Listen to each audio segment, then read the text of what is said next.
Hi friends, welcome to my channel CA Joyam. Today we shall discuss the procedure to obtain a refund for unregistered persons. Good morning friends. Again a reminder, belated ITR for financial year 21-22 का last date 31 दिसंबर है. नहीं भरेंगे तो penalty double हो जाएगा, 5 का 10,000 plus 50% of undeclared income will be concealment penalty plus updated ITR भरना पड़ेगा 25 से 50% एडिशनल टैक्स के साथ as per the new guidelines of the budget 2022. उसके बाद आपका स्क्रूटिनी भी ओपन होगा, बेस्ट जजमेंट असेसमेंट भी होगा. अगर आपका टैक्स इन्वॉल्वमेंट और tax escaping is more than 25 lakh तो 6 महीने से 2 साल का जेल भी होगा, प्रोसिक्यूशन भी होगा सेक्शन 276 सीसी में. तो एक सिंपल आईटीआर भर दीजिए, जो भी इनकम है डिक्लेयर करिए, थोड़ा बहुत जो टैक्स है पे करिए, पेनल्टी है वो उसको पे करिए. So this is regarding your ITR filing, जो मैं बार बार रिपीट करते रहता हूँ. पर आज का डिस्कशन क्या है? Part 3 of GST amendments wide CBIC council meeting on 17 दिसंबर 2022. मैंने कुछ दिन पहले एक वीडियो लॉन्च किया था, या रादर मैंने वीडियो पोस्ट किया था, जिसमें मैंने GST refund for unregistered persons का जो प्रोविजन अभी गवर्नमेंट ने डाला है, स्पेशली फॉर किसके लिए था पता नहीं, इसलिए सब्सक्राइब करो ना मेरे चैनल को, तो समझ में आएगा latest developments. So anyway, whether you subscribe और not, I will always keep sharing knowledge with you. To recap that video, unregistered person जिसने टर्म इंश्योरेंस पॉलिसी खरीदा हो लॉन्ग टर्म, या बिल्डिंग बुक किया हो, फ्लैट या प्रॉपर्टी बुक किया हो किसी बिल्डर के पास, अगर ये डील आगे नहीं जाता या कैंसिल हो जाता है बिफोर इशुएंस ऑफ सर्विस और रजिस्ट्रेशन ऑफ द प्रॉपर्टी, तो आपको जीएसटी रिफंड बिल्डर से अगर नहीं मिला तो गवर्नमेंट आपको रिफंड देगी. This is the latest development. Correct? We had discussed in that video. You can go through it. It is captioned GST refund for unregistered. पर उस दिन प्रोसीजर नहीं आया था. पर 26 दिसंबर 2022 को central board of indirect taxes and customs has issued the procedure as to how you can apply for refund. It is given in my PowerPoint presentation, but procedure. You have to file the application in GST form RFD 01, जो पहले refund का था, ये है form, उसमें है under the category refund for unregistered person. GST portal में functionality दे दिया गया है. मतलब मैं एक लेमैन हूं, मैंने प्रॉपर्टी खरीदा, मैंने इंश्योरेंस खरीदा, मैं रजिस्टर्ड नहीं हूं, पर कोई कारणवश वो डील कैंसिल हो गया. So in such cases, in case the supplier is not able to refund you, the government will refund you. Correct? We had discussed this. Now the procedure has been laid down by the GST department on 26 December 2022. You have to apply in form RFD 01 under the category refund for unregistered persons within 2 years of the date of issuance of cancellation of the property deal और termination of the contract of insurance. ये दो instances काफी prominent है. ठीक है, पर जो due date of issuing the refund और क्रेडिट नोट है, वित्तीय वर्ष 21-22, दैट इज फाइनेंशियल ईयर 21-22 का ड्यू डेट है 30 नवंबर 2022. ये एक एग्जाम्पल है, अभी तो प्रोस्पेक्टिव है तो लागू रहेगा. एक एग्जाम्पल दे रहा हूं.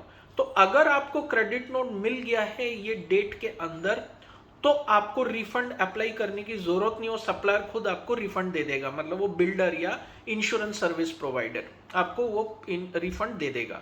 अगर आपको वहां रिफंड नहीं मिलता या क्रेडिट नोट नहीं मिलता और ड्यू डेट जा चुका है, तो अब रिफंड के लिए अप्लाई करेंगे.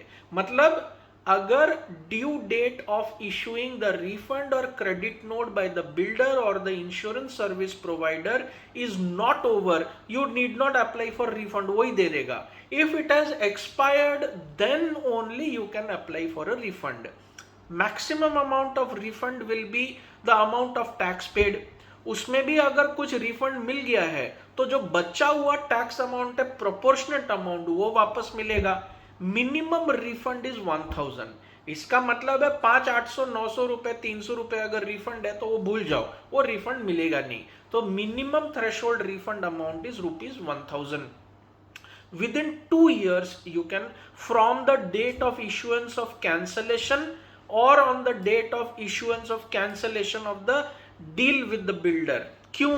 क्योंकि बिल्डिंग एक लॉन्ग टर्म है, 3-4 साल लगता है पूरा बिल्डिंग बनने को, तो 2-3 साल चले जाता है। तो the time period is 2 years from the date of issuance of cancellation of the contract और टर्मिनेशन ऑफ द कॉन्ट्रैक्ट और cancellation of the agreement to sell. Registration नहीं होना चाहिए, ये प्री कंडीशन है।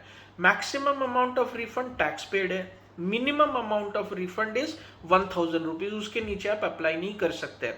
But in case there is still time available for the builder or the insurance service provider to issue a credit note, जैसा मैंने example दिया, वित्तीय वर्ष 21-22 का ड्यू डेट है 30 नवंबर, तो आपको रिफंड वहीं से लेना पड़ेगा। ये टाइम एक्सपायर हो गया तो आप डिपार्टमेंट के पास जाइए, गवर्नमेंट आपको रिफंड दे देगा। So this is the procedure laid down as per the guidelines brought out on 26th December 2022. So keep this in mind. Now there is a provision for refund to unregistered persons also. अगर आपको refund लेना है तो आपको temporary registration लेना पड़ेगा GST portal में as unregistered person for refund purposes करके आपको रजिस्ट्रेशन लेना पड़ेगा पहले, उसके बाद ये अप्लाई कर पाएंगे।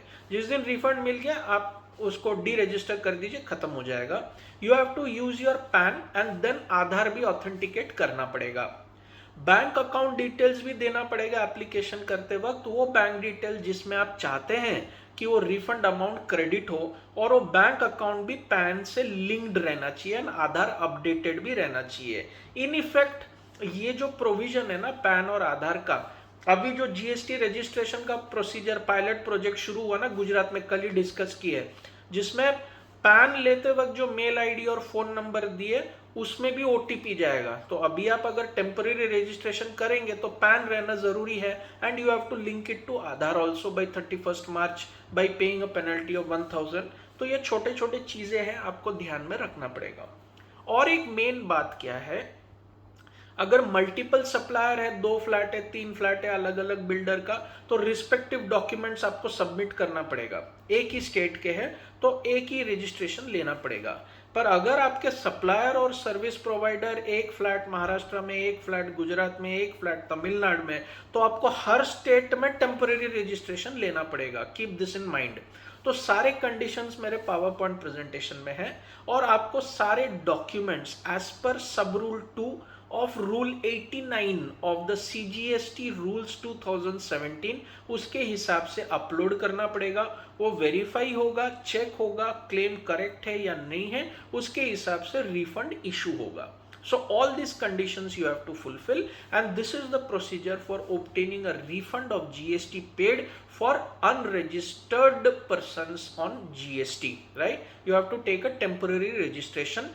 अगर एक ही स्टेट है तो यही स्टेट का, मल्टीपल है तो मल्टीपल स्टेट्स में आपको रजिस्ट्रेशन लेना पड़ेगा temporary under the head unregistered persons refund in the GST portal. This functionality has been made operational. और आप कब रिफंड ले सकते हैं, जब आपका टाइम पीरियड खत्म हो गया और आपका बिल्डर अभी क्रेडिट नोट इशुएंस जो 30 नवंबर का डेडलाइन है इशू नहीं कर पाया और कुछ नहीं कर पाया, तो आप गवर्नमेंट से रिफंड ले सकते हैं। तो ये प्रोविजन आया 17 दिसंबर 2022 को, जो भी डिस्कस किए, और ये प्रोसीजर आया 26 दिसंबर 2022 को। वो सब मेरे पावर पॉइंट प्रेजेंटेशन में है। कुछ अगर डाउट रहा, I will be happy to help. And there is one more video decriminalization which is left, which we will discuss tomorrow, or in a day or 2 I will put up that video also. So this will complete the GST amendments. Have a nice week, have a nice date. File your ITR by 31st December 2022.